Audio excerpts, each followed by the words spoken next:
Good evening. This is All India Radio and I am VC Pramod with the news at 9.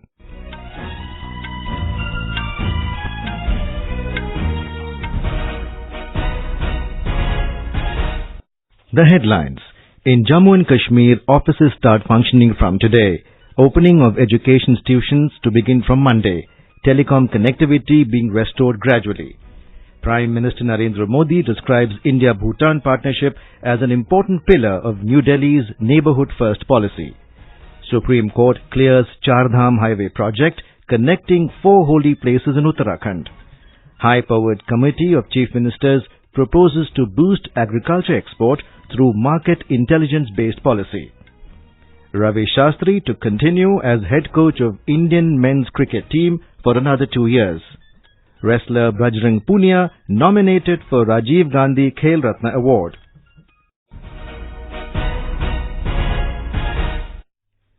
Jammu and Kashmir Chief Secretary B.V.R. Subramaniam has said that 12 out of 22 districts are functioning normally with some limited restrictions in the 5 districts of the state.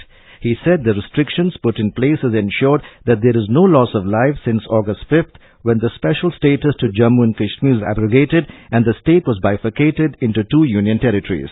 Briefing media in Srinagar today, Mr. Subramaniam said schools and other education institutions will be opened in Kashmir Valley area by area from Monday and public transport will be made operational gradually. We are now taking measures to ease the restrictions in a gradual, calibrated manner. After today's Friday prayers have gone off quite peacefully right through the state, there would be an easing of restrictions in the next few days. Schools will be opened after the weekend, area-wise, so that children's studies do not suffer. As movement restrictions are removed, movement of public transport will be allowed in these areas. Mr. Subramaniam said the government offices are functional from today and telecom connectivity will be gradually restored in a phased manner. Telecom connectivity, which has been a point of sore concern, will gradually be eased and restored in a phased manner, keeping in mind the constant threat posed by terrorist organizations in using mobile connectivity to organize terror action. Preventive detentions are being continuously reviewed and appropriate decisions will be made based on law and order assessments. The Chief Secretary said there are credible inputs that terrorist organizations like Lashkar-e-Taiba, Jaish-e-Mohammed, Hizbul Mujahideen are planning attacks in the state. He said the government's focus is on the earliest return to normalcy while ensuring that terrorist forces are given no opportunity to wreak havoc as in the past. The Chief Secretary said that it is the priority of the government to ensure that no civilian casualty takes place.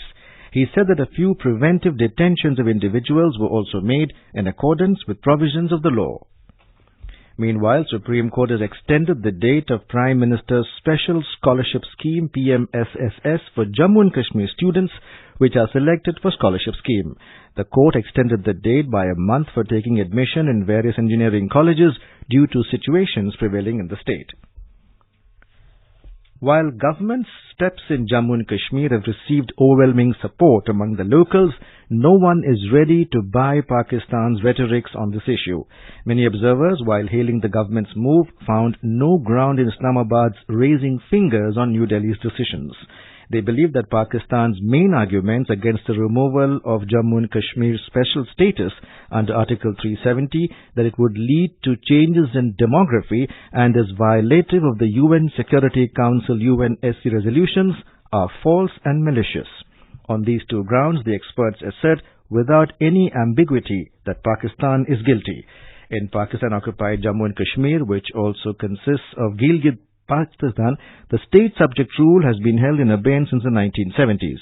Observers say this was done to deliberately dilute the Shia Ismaili character of the region by facilitating the migration of a large number of Sunnis from Pakistan. Union Home Minister and BJP President Amit Shah has said that Sardar Patel had dreamt of Akhand Bharat, One India, and Prime Minister Narendra Modi has fulfilled that dream. Mr. Shah was addressing BJP's Asma rally in Haryana's Jeend district ahead of the assembly elections due later this year. Union Minister said the roadblocks in the way of development of J&K and Ladakh have been removed. Now the whole region will move towards development and get rid of terrorism. धारा 370 हटने के बाद जम्मू और कश्मीर के विकास के लिए, लेह और लद्दाख के विकास के लिए जो कोई भी रोड़ा था वो हट गया है और मोदी जी के नेतृत्व में ये पूरा क्षेत्र विकास के रास्ते पर आगे बढ़ेगा, आतंकवाद से मुक्त होगा। BJP General Secretary Ram Madhav has said that Jammu and Kashmir has been given the status of Union Territory for the time being till the return of normalcy. He said once the situation normalizes, statehood will be given back to Jammu and Kashmir. The BJP leader was in Jammu where he had paid tributes to the former Prime Minister and Bharat Ratna Atal Bihari Vajpayee on his first death anniversary. He also said that Panchayati Raj institutions will be empowered with the bold initiatives. Senior Congress leader P. Chidambaram has welcomed Prime Minister Narendra Modi's announcements on population control, respect for wealth creators and shunning single-use plastic. Shiv Sena has also welcomed Prime Minister Narendra Modi's statement for smaller families to combat population explosion. Talking to reporters in Mumbai today, Shiv Sena MP Sanjay Raut said Bal Thackeray always advocated the need for population control. The Supreme Court today said it will wait for some time before passing any direction on the plea seeking removal of restrictions on the media in Jammu and Kashmir in the wake of abrogation of special status of Jammu and Kashmir under Article 370. During the hearing, the centre told the Apex Court that the situation is improving in Jammu and Kashmir and the curbs are being lifted gradually.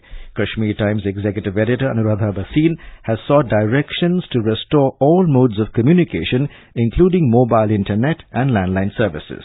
A bench comprising Chief Justice Ranjan Gogoi and Justices S.A. Bobde and S.A. Nazir said media reports suggest that landline and broadband connections are being restored gradually and it will take up the petition with other connected matters. However, the Apex Court did not fix any particular date for hearing of the petition. Defence Minister Rajnath Singh said, "Till today, India's nuclear policy is of no first use." Speaking to reporters in Pokhran, he said India has strictly adhered to this doctrine. Mr. Singh said he came to pay his tribute to Atalji on the land of Pokhran. Jaisalmer is home to Pokhran, where India conducted its nuclear tests under Atalji's leadership. He said it is a coincidence that he was in Jaisalmer today and it is the first death anniversary of Atal Bihari Vajpayee. Defence Minister was in Jaisalmer to attend the closing ceremony of International Scouts Masters competition. Prime Minister Narendra Modi has said that India-Bhutan partnership today is of a special character and substance and forms an important pillar of Government of India's Neighbourhood First policy. He will embark on a 2-day visit to Bhutan from tomorrow. In his departure statement, the Prime Minister said his visit to Bhutan in the beginning of the current term reflects the high importance that the government attaches to India's relations with that country, which is a trusted friend and neighbour. Mr. Modi said he looks forward to having fruitful discussions with the King, the 4th Druk Gyalpo and the Prime Minister of Bhutan on the entire gamut of bilateral relations. He said he also looks forward to addressing young Bhutanese students at the prestigious Royal University of Bhutan. This is All India Radio giving you the news. For quick news updates, follow us on Twitter at AIR News Alerts. Supreme Court has cleared the decks for the Chardham highway project, which will connect 4 holy places of Uttarakhand through 900 kilometers all-weather roads. The Apex Court has also asked the Union Environment and Forest Ministry to form the high-powered committee by August 22nd to look into environmental concerns. The Supreme Court added representatives from Physical Research Laboratory, Wildlife Institute of India and Defence Ministry to the new high-powered committee. The top court asked the committee to submit its recommendations within 4 months. Chief Ministers of various states reached a consensus on how to boost agricultural exports. This was stated by Maharashtra Chief Minister Devendra Fadnavis today after he chaired the second meeting of the high-powered Committee of Chief Ministers for Transformation of Indian Agriculture in Mumbai, organized by Niti Aayog.